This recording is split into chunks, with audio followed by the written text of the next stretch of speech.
One nation one election. आज union cabinet में माननीय प्रधानमंत्री श्री नरेंद्र मोदी जी ने एनडीए की सरकार ने वन नेशन वन इलेक्शन में जो हाई लेवल कमेटी की रिकमेंडेशंस थी उसको एक्सेप्ट किया है। साल 2014 से लेकर अब तक यानी 10 सालों में देश भर में कई बदलाव आए। नरेंद्र मोदी के नेतृत्व वाली ये सरकार अपने मैनिफेस्टो के हर एक काम को एक एक करके सरअंजाम दे रही। खैर, कल से आप वन नेशन वन इलेक्शन के बारे में बहुत सुन रहे होंगे। ये भी सरकार के मैनिफेस्टो का ही हिस्सा है जिसे अब अमली जामा पहनाने की तैयारी की जा रही है। दरअसल हुआ ये है कि मोदी सरकार की कैबिनेट ने सबके कंसर्न को ध्यान में रखते हुए वन नेशन वन इलेक्शन के प्रस्ताव को मंजूरी दे दी है। बहुत से लोगों को शायद ये नहीं पता होगा, लेकिन अगर ये one nation one election policy को लागू किया जाता है तो ये मोदी सरकार का एक हिस्टोरिक कदम होगा। ऐसे में आप लोगों को भी वन नेशन वन इलेक्शन के इस मसौदे पर पूरी जानकारी होनी चाहिए। वो इसलिए क्योंकि इससे कहीं ना कहीं आप पर भी थोड़ा या ज्यादा इम्पैक्ट जरूर पड़ेगा। चलिए सबसे पहले हम वन नेशन वन इलेक्शन के बारे में जानते हैं कि आखिर ये है क्या, कैसे प्रोसेस होता है, और साथ ही हम इसकी हिस्ट्री पर भी बात करेंगे। आपको मालूम है कि भारत जैसे दुनिया के सबसे बड़े लोकतंत्र में हर कुछ महीने के अंतराल में कहीं ना कहीं चुनाव होते रहते हैं।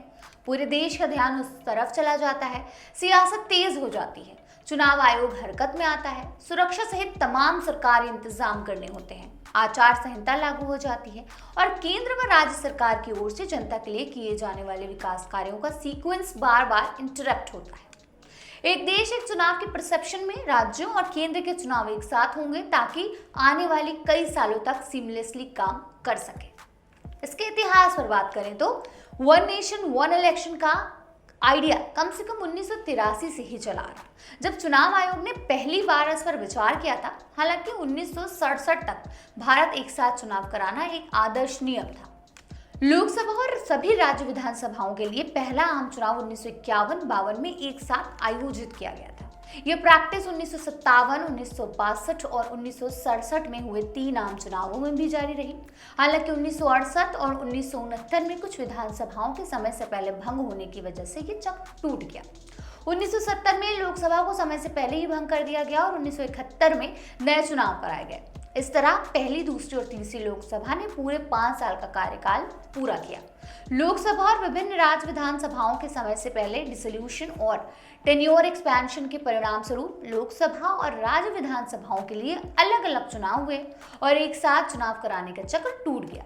तत्कालीन प्रधानमंत्री इंदिरा गांधी ने साल 1970 में लोकसभा भंग करवा दी थी और तय समय से 15 महीने पहले ही 1971 में आम चुनाव करवा दिए थे। इंदिरा अल्पमत सरकार चला रही थी और पूर्ण सत्ता चाहती थी। उनके इस फैसले ने राज्य विधानसभा चुनाव को आम चुनाव से अलग कर दिया था। खैर, ये तो रही इतिहास की बात। अब चलिए जानते हैं कि वन नेशन वन इलेक्शन का कॉन्सेप्ट किफायती होता है या फिर इससे फिजूल खर्ची होती है। देखिए, साल 2018 में लगाए गए अनुमान के मुताबिक लोकसभा और विधानसभा चुनाव अलग अलग कराए जाने पर सरकारी खजाने पर 10,000 करोड़ रुपए का बर्डन पड़ता है। साल 2019 लोकसभा चुनाव को लेकर सेंटर फॉर मीडिया स्टडीज की रिपोर्ट में यह आंकड़ा 10 से 12,000 करोड़ रुपए आंका गया था।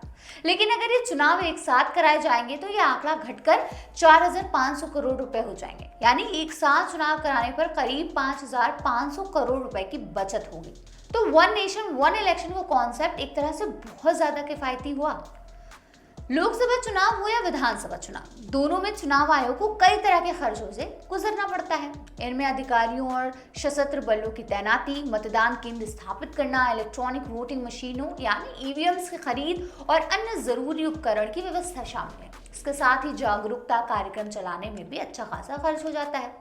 इनमें से ईवीएम्स की खरीद एक बड़ा खर्च है। चुनाव आयोग को अपने अधिकारियों और स्वयं सेवकों को उनके चुनावी कार्य के लिए बड़ा पेमेंट करना पड़ता है। अधिकारियों को ट्रेनिंग और यात्रा के लिए पेमेंट किया जाता है। इसके अलावा चुनाव आयोग राजनीतिक दलों के चुनावी अभियानों और मतदान प्रक्रिया की वीडियोग्राफी भी कराता है, जिससे खर्च और बढ़ जाता है। और सोचिए, इतना सब कुछ उसको हर कुछ महीने के अंतराल में ही करना पड़ता है। लेकिन अगर वन नेशन वन इलेक्शन का मसौदा लागू होता है तो फिर खर्चा कितना कम हो जाएगा, इसका आप खुद अंदाजा लगा सकते हैं। वैसे हो सकता है कि आपके मन में ये भी सवाल उठ रहा होगा कि वन नेशन वन इलेक्शन के लागू होने के बाद क्या देश के आम लोगों पर भी किसी तरह का कोई असर होगा? तो हम आपको बता दें कि बिल्कुल असर होगा। राहत की बात यह है कि यह असर पॉजिटिव होगा। देखिए क्या है ना कि चुनाव में जो भी खर्च होता है वो होता तो इनडायरेक्टली आपका ही पैसा है ना, जिसे आप टैक्स के तौर पर सरकार को देते थे। तो अब जब देश भर में एक ही समय पर चुनाव होने से सरकार का वो पैसा या आपका वो पैसा बचेगा जो कि फिर आपके और देश के डेवलपमेंट पर ही इस्तेमाल किया जाएगा।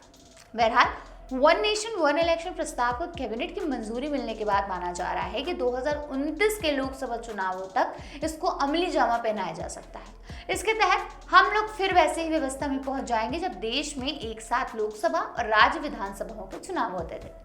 अब कहा जा रहा है कि कोविंद कमेटी की सिफारिशें लागू करने के बाद फिर से पुरानी छुट्टी हुई व्यवस्था को स्वीकार कर लिया जाएगा। लेकिन क्या मौजूदा दौर में ये सब इतना आसान है जितना कहा जा रहा है? कहीं ये पूरी कवायद आधी हकीकत आधा अफसाना जैसी कहावत ना बनकर रह जाए? अब कहा जा रहा है कि कोविंद कमेटी की सिफारिशें लागू करने के बाद फिर से पुरानी छूटी हुई व्यवस्था को स्वीकार कर लिया जाएगा। लेकिन क्या मौजूदा दौर में ये सब करना इतना आसान होगा जितना कहा जा रहा है? कहीं ये पूरी कवायद आधी हकीकत आधा फसाना जैसी कहावत ना बनकर रह जाए?